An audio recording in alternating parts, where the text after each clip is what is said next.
Oh, Oi. that was good.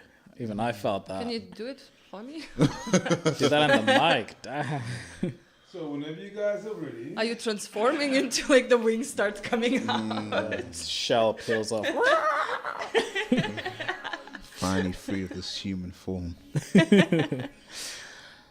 Alright, let's go.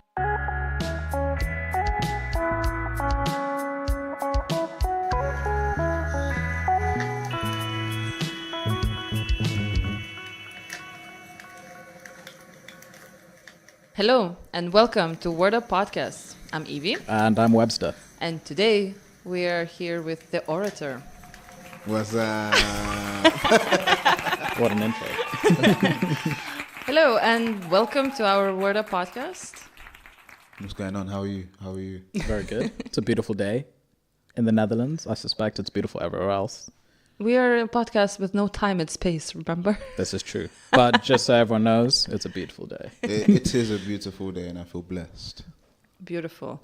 Would you mind introducing yourself to the listeners who don't initially know you? What's up? Hello, man. What's going on? I'm the Orator, man. People's person sometimes not. Poet all the time. Traveler as much as time will allow. And yeah, just I exist, man. I exist and just tell stories. What's up? You've been traveling recently, right? Yes. Tell us where you've been, what you've seen, what you've learned. Since November last year, I've been to Jamaica, America, Thailand, Cambodia, Laos, Burma, Vietnam, Greece, and the Netherlands. So Damn. yeah, we're here. Yeah, it's been a good travel. So far. What was the purpose of your travels? Oh, just to live, just to exist. You know, Beautiful. it's nice. It's nice to exist in different environments. You know. And you were here working on your book, and you just launched your other book? Yeah, so one of the main things I got done when I was in Thailand is I released I finished and then released my first book called Vernacular. Wow. I think I was in a hostel in Laos when it came out. It was a good day. That's cool. What's your book about? Can you It's a tell us? collection of poetry. Right. So just reflections, a collection of reflections of the lives of you and I. So yeah, that's it really. Yeah, and then now you're working on another book, or you just finished? Oh, I just finished it. So my next book is called Florilegium, which is Latin for a gathering of literary extracts, but also means a gathering of flowers. So yeah, that exists there. You can get both on www.theorator.bigcartel.com. So listeners, feel free. Yes, it's there. That's what I do. You must be writing quite a lot then to be releasing your second book soon. No. What? Truth be told, nah, not right now. I mean, it's even you go through different cycles and different modes. So now that one's finished, it's kind of like I'm trying to juggle the cycle of release mode, marketing mode, and now I've also got to just kind of finish up the technical side of getting the next book published. So I wish I could just be in writing mode right now, but I'm just wearing too many hats. Yeah, busy, huh? It's because you also, I think you did release a while back the musical album, spoken word poetry. Yeah, I got 3 albums. Vernacular, album number 1, which is a collection of snippets from the book. That's available on Spotify, Apple Music, Google Play, all them things there. After that, we got Florilegium Volume 1 and Florilegium Volume 2. Both of those exist online. You can do your thing or get them. And you can purchase them on my website as well in hard copy form as well. So Vernacular, I think there's a handful of CDs left. Florilegium Volume 1, there's a handful of CDs. And Florilegium Volume 2 was released on tape. On tape? Yeah. Old school. Yeah, man. We nod to the old school. So, yeah, boom. So that's the albums. That's the albums you mentioned. Right. Cool. What inspires you? Life. Yeah, it's just life, man. Like, not really no science to it for me, you know, just experience, man. Just experience. Experience is one of the greatest teachers. So for me, I just soak it up. Just try and, that's why I see as many things as I can. I travel as many places as I can go. Because, yeah, I take it all in. And I could see the most just normal person walking down the road and flip that into some kind of poem that will be heard by thousands of people. So, yeah, it's cool. When did you first realize that you had a knack for that sort of thing? Age 11. 11? Age 11. Specific. Yeah. What happened? So I went to an all boys school, right? Like I ain't really take no chat from nobody, so I got in plenty of fights with kids older than me. But it ain't no problem, like, do you know what I mean? Back in those days, you could just have a swing out and it would just be that, do you know what I mean? See each other the next day and it's fine. But there was one kid, Rashan, who I probably couldn't beat up. He was like the strongest kid in his year. Damn. I think he was year 8, I was year 7. And I was just like, rah, yeah, it's going to be a tough one. So I was like, but I knew he rapped. So I was like, come, let's battle win it. Because I know, like, back then Grime was just taking off. Grime didn't even have a name at that point, really. But the sound was everywhere. So I'm like, okay, he's got bars. So he said, yeah. Basically, I don't know, something happened. He wanted to fight me. And I was like, nah, let's clash. So I had to go home, write some bars. Truth be told, I just copied some bars from some CD that I got from London when I was at my dad's house. And yeah, I went back, we clashed, I beat him. Obviously, the playground decides who wins, you feel me? Like, whoever gets people make the most noise for, that's the victor. So obviously, they went mad. Obviously, I shelled them down with lyrics. They went mad. And then he was like, nah, I've heard them before. I was like, no. He was like, nah, I've heard them somewhere. I'm like, nah, bro. And he was like, come back tomorrow, I'm going to beat you up. So I went home and I wrote some lyrics and I come back and I beat him again. And then he still wanted to fight me, but he couldn't now because I just, you get me, man, killed him with the lyrics. So yeah, that's, yeah, age 11, that's why I was just like, nah, man, if I decide to put my pen to the pad, I'm good with it. That's amazing. How were you influenced by grime at the time? Was that a big part of your childhood growing up, or? Yeah, man, I'm a grime baby. Grime baby, man. Trust me, like, that was just the sound of the time, you feel me? On the back of UK Garage, like, Garage was still about when I was coming up.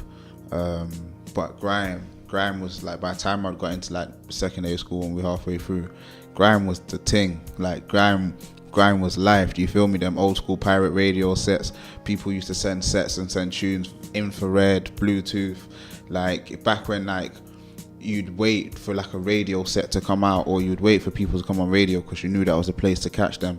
Back when people were clashing each other and you'd say a man's name on radio and he would just come to the radio station. Like, do you feel me? Like, none of these Twitter fingers. Man's there, it's like, you got something to say, we're clashing now. And then now you're on air going on like you're bad and the guy's in front of you. Are you going to clash and back it or not? And if you do, it makes for some legendary moments, you feel me? Yeah. So yeah, man, Gets versus Bashi. I was playing that earlier today, man. Legendary moment. Where's Carlos? All my grime heads know exactly what that means. Where's Carlos? So yeah, grime life. Grime is life. Trust me. Wow. I'm a hip hop head, but I'm a grime baby, man. Intense. I always ask people who perform on stages and other places, what's the weirdest thing that happened to you while performing? That's a good question. I don't know. Or like memorable, not necessarily weird. I don't know, you know. I don't know. I've performed in some very strange places. So like just the environment was a bit mad, but I don't even know. I just, when I'm on stage, I'm in my own world. I don't even know what's going on beyond like 4 feet in front of me. Do you know what I mean? Okay. I'm just in my head. Like, you're in your zone. Yeah, honestly. So whatever's happening inside, you like just better shut up and do it quietly. Like, okay. But other than that, no, honestly, it's been Nothing mad, no gunshots, no riots, no Thank nothing God. like that. Do you know what I mean? I performed at a few protests and stuff like that, but Oh, did you? because Occupy movement, it was a good time. Big up the man them that involved with the Bank of Ideas. That was a good time. So, what are your plans for the future? You're releasing your book. That's Yeah, so Vernacular's out now. I'm going to be releasing Flor Elysium at some point this year. Follow me on social media, even though I'm just really not going to use it in the future. But follow me on social media at the Orator _UK.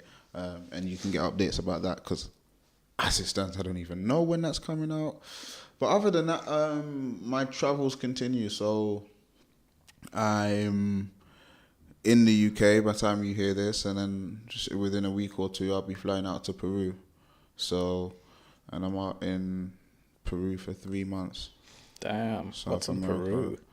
Peru? Friend, Nice. some, Amazon, nature, people, ayahuasca. I was going to good say. stuff. Ask if you're going to partake in any enlightening activities. Oh, yeah, yeah. I'm ready. I'm going for a good journey. Nice. That's cool. That's So, cool. but I don't know what's going on after that. I already don't really have any plans in particular, but I'm just building 2 houses. That's my plan, man. I'm building a house in West Africa and I'm building a house in Jamaica. So haven't decided how that's gonna take about, but I know we're gonna stack some pennies up and get out of Babylon. See ya. What was the idea behind building the homes? Going home. Like Gambia, it was just beautiful. It was my first time in Africa. I went Gambia, and it was just beautiful. It was just absolutely beautiful. Like, it was fantastic. It was just so comfortable and just comforting. So yeah, I went back, bought some land there, spent some time there. I was just like, you know what? Yeah, I could stay here. Jamaica, I got family there. That's home. So like, Jamaica's like my homeland, and Gambia's like the motherland. So yeah, I want to be able to just be comfortable in both. And basically, I just need somewhere that I can walk around naked. Do you feel me? Like, I'm good in both places. Like, I can fully go. I don't have to build a house at all. But I need to be able to have my own set of keys, so I can just, you know what I mean, just wake up, feel free, go water my plants, and do you know what I mean, grow my vegetables and Living the free life. yeah, and just Living your write best poetry. yeah, Just write books with a view in the morning. yeah. That's feel beautiful, me? of course. So yeah, That's awesome. I Once do I've feel- done that, I don't know. I was going to say, I do feel a sudden sense of freedom when I'm from Zimbabwe, when my parents still live there. And when I go home, it's like super, super chill. Super chill. It's like, you know, you're home, everything washes away. Stress is like, what? I don't need my phone. What? This is such a Western concept. Like, I feel liberated here. What's going on? I haven't even done anything different. And there's also the added benefit of sunlight and, you know, all that good stuff. So, Oh God, man, and just being able to pick breakfast off the tree. yeah, that's good too. Inspiring. I'm so jealous already, like visualizing this. But yeah, that's the future. I don't know at what point that future will become past, but we will see. We will see. Nice. I'm working on it. And I also wanted to ask you, because all your albums and book names are quite complex words for a non-native speaker. How do you come up with that? Do you know what? It's hard. Yeah, my project titles are just really cool words. I think the most appropriate and most apt, but they're not common words. I know even within the UK, like, they're not words you're gonna come across all the time. But do you sit like and look for words somewhere? Like, do you have like a small book where you're like writing all the complicated words? Like no, a thesaurus, you know? No, funny enough, I do have a folder of words on my phone. I think there's about just under 200 words on there, and every so often I come across a new word. That's wicked. So, but yeah, no, I love words. So the first project, Vernacular, it kind of means regional dialects. Like, it's similar to slang, but it's just, you know, different places use slightly different set of words, right? It doesn't matter what country you're in, right? So we refer to that as local vernacular. So that one's called Vernacular because I just talk how the hell I want to talk, and I can use words like hippopotamosis, quipedaliophobia, yada yada yada. But what's the point? I just want to talk how I feel comfortable talking. Flor Elysium because if you see the album cover and the eventual book cover, there's a crest and there's some flowers on it, and there's a pen and there's a banana clip, 2 banana clips, and a crown. And Florilegium's gathering of flowers. The flowers on there are the regional flower for Leicester, national flower for Montserrat, and the sorrel flower, which happens to grow in Jamaica and the Gambia. So all places that mean something to me. So yeah, so that's what they mean. Yeah, so they're complex, but like, oh no, it makes sense. Yeah, because you have your research done also when you, as you're telling the story, right? Like that's always information is key. Oh, it's beautiful. I noticed that, so that's why I wanted to bring it up. And also, like, always wondering if I'm pronouncing it right. No, your pronunciation is good still. Bang on. So, shall we ask you to read the poem? Yeah, let's hear one of your poems. Officers, we're looking for a male fitting the IC3 description. Suspect is believed to have been involved in a murder. Apprehend and contain at all costs. He is believed to be highly intelligent, highly dangerous, and a threat to society. So I warn you, proceed with caution, because this male does not inhale toxins created by popular green plants developed by local horticultural experts near you.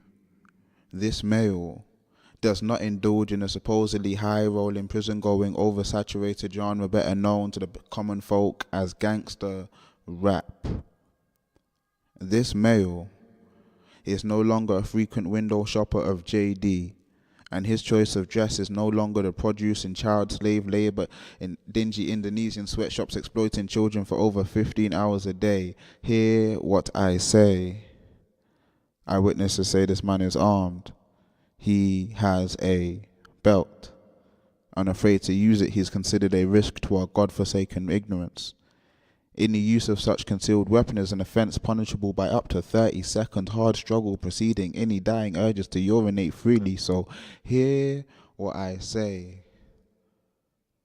Evidence leads us to believe our chap is now using the street suffix OB. Yes, that's OBE. Further intelligence leads us to believe that this chap is now moving in one of the 2 major gangs operating throughout the UK, BSc and BA respectively, with possible connections to higher ranking gang positions such as MSc, PhD, praise be to GOD. This is one career effing criminal. PCSOs, MPs, probation workers, youth workers, judges and teachers of our era. Not forgetting the school head. See, the news is in, the truth is out, the stereotype is dead. Placed neatly on your desk will be a confession championed by yours truly. Images depicted in urban culture, music and movies relayed in the peanut brains of the stupid have been erased, control and backspaced, ergo the future of an entire generation saved. For I have no remorse, and I have no shame in admitting to the murder of a stain that history could not succeed in washing away. See, I have killed the stereotype, and I dare you to take me away. Boom. Powerful. Yay. Yeah, it's cool. Thank you. No, I love it, man. How did you come about to writing this? Just came to me one day. Yeah. If I'm honest with you. To be fair, I was thinking about that while I performed it. I was like, this one's been in the repertoire for a minute.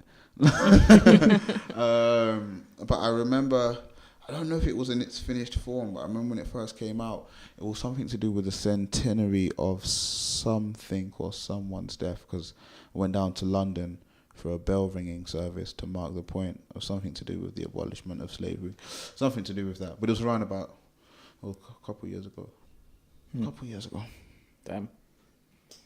Yeah, thank you for sharing that. Yeah. Seems you've got some themes of, I was getting, your black identity, of course. You could see themes of masculinity in there. And particularly poignant because it's relevant today with the current media's coverage of, knife crime and stuff like that, and, drugs and who's perpetrating all those things. Do you see a relation? Yeah. Everything you say is valid. Yeah, it's all in there. I think the poem is kind of pretty comprehensive. It talks on many different facets and many different things, and kind of can interconnect with many different issues that we see today, in the past, that we will see in the future. But hopefully it just kind of raises the dialogue around those things, so that, like, I ain't promising to give nobody no answers, but hopefully I can spark some kind of conversation that will help to some kind of betterment within each person's community. Do you feel me? So that's that. Appreciate it. Thank you for sharing. Yeah, because I think it's about the discussion and conversation that you spark. It's not the answers, right? Yeah, that's it. You ain't got to agree with me. I really don't care if you agree with me, disagree with me or not. I'm glad that we're here to have this conversation. That's it. No, agreeing with me, nothing to do with the message. You don't have to like the message. That's cool. That's perfectly fine. It's the fact that we can have this dialogue. And for me, that is most important. Yeah, exactly. To open the door. That's it. Yeah. I'm also wondering, since you were talking about traveling and you crossed a lot continents, and how do you deal with the sense of belonging when traveling and building homes in 2 different continents? I exist, therefore I belong. Okay. That's it. I think I got a poem in vernacular. It's like, free flies the bird that flies alone. Where I choose to rest my head is where I choose to call home. So, yeah, I'm just easy. I like that. So I think I call it like the rule of 2 feet. What's that? It's like when you belong where you stand, like you are where you stand, like where you... I would have to agree. Building the houses thing, that's long, man, because it's such a process. But it's kind of like, it's been a long time coming, something I've been waiting to do. So I just can't wait. Like, ask me that question when I have 2 houses built, and then I'll have a real problem. But for right now, it's a lovely hypothetical problem. But but it's something to look forward to, right? And to torture yourself a little bit. Yeah, it's more about the torture, It's really not about it's about the torture. Honestly, it's just the torture of like getting it done.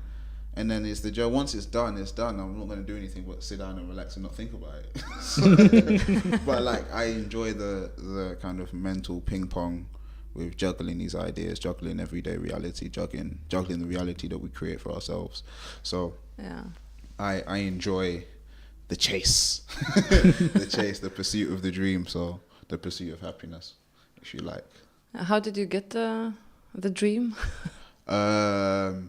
I just woke up one day and just decided I was just going to do what makes me happy. We all know what makes us happy. I'm just actively pursuing it, and in itself, that feels happy. So I'm happy. But the dream itself is, neither here nor there. It's not about the dream, It's about the reality. Right. It's about the reality. The dream should just be that. Should just be the spark. That's the message you got from some kind of elder on the other side. What you need to be doing. Yeah. It's up to you whether or not you pursue. Do you feel me? Because there's going to be ups, there's going to be downs. Doesn't make no difference, man. Just make it a reality. Make it. Doesn't matter how you do it. Does not matter. But make it a reality, and then it's done. Nothing's done till it's done. When it's done, it feels good. Someone else. Yeah, that's it. It's great. It's good fun. Yeah. It's about the process always, right? You learn much more from trying to pursue that thing than you do when you get to it. Exactly. When you get to it, you're like, whatever, I got it now. But like, what's next? How can I embark on another journey, Exactly. And I'm at that point right now, actually, where I know what I want to do next. I just have to decide how I'm going to do it. So I know I've got, the next 3-4 months to plan the next 2 years. Within those 2 years, I'll be elsewhere. So, but then it doesn't make a difference because I'll be elsewhere, but then I'll be like in the same position thinking, okay, so what am I doing now? Now I'm trying to be elsewhere again. Now. Go tour the world or do, just, I don't know, release more books, more music, get one of these publishing companies to pay me my rights, pay me my dues. Right. That's fair. And allow me to travel more comfort. You know what I mean? Yeah, first like, class friend, all the way. First class? Forget that, friends. They've got us a jet. I'm Think coming big. over to get you. Think Off to big. New York. Okay then. Oh, listen, there should be no limits, man. Listen, as far as like for too long, people have just seen like the arts as something that we as artists should be saying thank you for. Like, you know, as most artists, like, you know, say a speech and oh, thank you. What the hell are you thanking everybody for? They should be thanking you, right? Like, do you know what I mean? Like, let's get this balance back. Like, we need some balance because us humble artists still have bills. So, Yeah. do you know what I mean? Fair enough. And if it was up to the rest of the world, we'll be performing for exposure forever. Yeah. So we'll take 3 jumbo jets, and if you haven't got it, we'll take the 1. Fair enough. Yeah, I love that saying when you're starting out. People go, oh, yeah, I want you to do some work, do this, do that. And you're like, oh, cool. How much? I say, no, it's good for your experience and for your exposure. Yes, and then they yes, drop it like that. And because you're new, you're like, okay. Oh, yeah, trust me. I think the sooner people get out of that, the better. And I think that's why a lot of... Can I swear? Sure. Oh, that's why a lot of shit artists, right? Like, no, because they're not rubbish. A lot of shit artists do so well because they realize they just care about money. So, but when you have that kind of desire for money, you kind of have no, what's the word? Not integrity, but you have no problem peddling shit. Yeah. Do you know what I mean? Because you just want to make money. Yeah. Do you know what I mean? Which makes things easier. Yes, but us artists that are like, we care about our craft, we will do something to support some cause, and we will, do you know what I mean? Because we just want to share our craft. Right. But the person that's in it just to be like, nah, I just need to get paid. Like, they accelerate, their careers go a lot further, a lot faster, and they get paid the stupid money. Yeah. That's the point. Like, they ask for it and they get it. Like, what the well done. I'm going to try that from now on. Like, I'm going to try saying something, but also be like, no, like, as an artist, we demand our worth now. Forget it. There's not like there's not money in the arts. I think in the UK alone, the creative economy is worth like 80 or 90 billion. It's a lot. A year. It's a lot of funding out there. So, yeah, I'm coming for my 0.002%, and no one's telling me otherwise. Of 90 billion, I must. Get it, man. Yeah, man, that's it. Well, what's the worst thing that can happen when you ask, right? You can just get no, and then you move on. Yeah, or worse still, I could just be the same, still writing poetry and still putting books out and still putting albums out. It doesn't make a difference to me. But hopefully the generations that come after me, it will make a difference for. Yeah, I think a large part of that is how we get educated. Like if you're working in in a creative space, it's all about hone your craft, make your work better and do all this and do all that. But they're not teaching you about economics, about paying your bills, about, you know, mortgage, whatever, charging the appropriate rate for what you're worth. For your I wish service. someone, for your time. No one actually tells you that. And so I'm always in a process of like, how much am I worth? How much should I be charging? You know? And it's crazy. Yeah. Especially with poetry, right? Like if it's something that's not tangible in a way. No, not even that, because people peddle ideas every day. It's just more about what are you willing, what are you comfortable asking for? Because we know, like, I got commissioned once, right? And I got a grand for writing a poem, right? Lovely. It was great, right? Yeah. But I didn't feel bad about it because I got bills, right? But in the same breath, in the next breath, but in the next breath we have, I just do this. Do you feel me? Like, someone's just giving me a bunch of stuff I've been doing every day about 15 years. Like, so it almost feels, it's not normal. Yeah. But why shouldn't it be? Do you feel me? So, like, if you ask for it, I know artists that, I won't even get into the politics of it, right? But there's other poets, not even, I won't call them poets, so you can be spoken word artists. There's other spoken word artists out there with quite a following and a name on the internet thing, but not really got that much respect from his peers, right?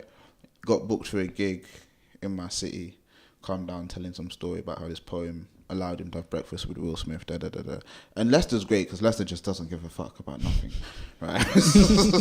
So he did his thing, and he performed, and it was an okay performance. He had his friend playing keys. It was nothing special, right? It was just like literally, yeah. I made sure that I went on just before him. I tore the house down. I did my thing. I made sure I came out shooting, firing from the hip. Cool. I know he got paid almost £1,000 to be there, and I will think I got offered like 50 quid. And I was just like, you have to wheel and come again. but it showed me though, my set was 3 times as good as his, right? And he's getting paid $1,000 all in. So therefore, I must be able to ask for the same money, but because it's not normal, we don't do it. Yeah.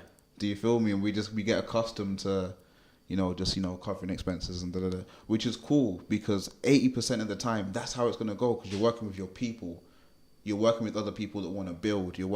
But when you are working with organizations that have budgets, and you are working with multinationals, and you are working with huge organizations, don't let them tell you you ain't got no money. If they ain't got no money, goodbye. Like, no, for real, because they're not going to benefit you. I mean, it's just money. Do you know what I mean? It's just money. But if you're going to take £200 when you're writing for British Petroleum or some other oil company, you're an idiot. Yeah. Especially if they're going to own the work. Especially if it's their work afterwards. Yeah, absolutely. That's crazy. That's ridiculous. We got to start nah, man. We got in hip hop, man, charge it to the game. We've been working too long. We've been working for too long, for too little, and we will continue to do so because it's our choice. However, the industry, these rules don't apply to you. This is insider stuff. You don't got to pay. Yeah. So, man, that's the mission right now. Yes, educating people and essentially teaching to ask and to ask your worth. Yeah, and know your worth. Yeah. That's another thing. I think that's the tough one, right? That's the hard bit. Is how much are you worth, or how much do you think? That's true. That's what I'm saying. So especially if you can think you're worth £50 for 2 years. Yeah, but if that means 2 years, you haven't got more than that. But if one day you just came out and said, see if anyone wants to pay $350 today. Yeah. And someone says yes, you're gonna be like, oh, I just need a few more of these. Yeah. Now you're worth $350. Do you get me? Yeah. And big up John Berkovich, man, amazing poet. He said to me, once you get your price for something, don't ever take anything less. Damn. Excuse me. And he's a poet and a creative practitioner. Now, I'm pretty sure that's all he's done for the past 20 years, if no more. So he said, once you get paid the rate, don't take anything less. Because it means you're worth that. Yeah. And more probably. Yes. I'm like, all right, cool. I just kind of take whatever lessons I get, pass them on, and just continue to raise the profile of poetry. I think that's important because with these things that pay more, you do get more exposure, but it's not about the exposure. It's the fact that you're working with platforms that have large audiences, and poetry has to be there. Halifax in the UK, a bank, they've had a few poets on their most recent campaign because they kind of understand. Do you know what I mean? They just talk to everybody. Do you know what I mean? A guy in a suit, or if you can design an advert, but it's just going to be speaking to a set of people. But a poet is just going to go out there and speak to everybody. So, just pay us our due, and let's continue to raise the profile of poetry because it increases dialogue amongst conversations that people don't necessarily want to have, or in mainstream media just aren't had. Do you think there's a need for more people to talk? Always. Reasoning is important. What sort of things do you want to talk about? I'll say football. I'm not a big football person, but sometimes I just enjoy talking shit. Yeah. No, honestly, because it's cool. Do you know when you're always thinking about something deep? Yeah. Sometimes it's just nice to be able to talk shit. Honestly, with some just good people, you can talk about something that isn't about changing the world or isn't about how messed up the planet is, or do you know what I mean? Because these are such day-to-day things. Maybe it's just me as an artist being an artist, but sometimes I just want to be able to talk about stuff that we don't have to carry with us. Do you feel me? Yeah. But yeah, my poetry does the talking, man. But I just want to talk about chilling, relaxing, travel, nice food, life, food. Oh my god, I could talk about food forever. What's the nicest thing you ate on your travels recently? Recently? How recently? On this set of travels? Or On just this set of recently? travels, yeah. Okay. Jerk chicken, Christmas dinner. What? Christmas dinner was bad. Yeah, Okay. I was at my grandma's house, man. My dad made a little kitchen in the front yard. Oof. Yeah, we bust 2 goat, cooked them down. Yeah, did grow the goat, like, yeah, man. Drain it out, skin it. You got me cooked down 2 goats. What else? I did jerk chicken. Yeah, man, from scratch. Listen, man, if you're ever in London, man, Jackson's Catering, man, go get some jerk chicken, man. I recommend it. Waterloo, man, Millennium Park, man. You can go there Monday to Friday, man. Shout out. They sold out by 1 o'clock, so you better come early. Damn. Wow. But yeah, Christmas dinner was on point. Okay. Cool. I hear you, man. I hear you. That's it for this week, everybody. As usual, you can find us on www.wordupodcast.com. There you'll find our social media. You can find links to past podcasts and just generally engage with us in that way. Thank you. Thank you so much, and see you next time. We'll clean that up, right?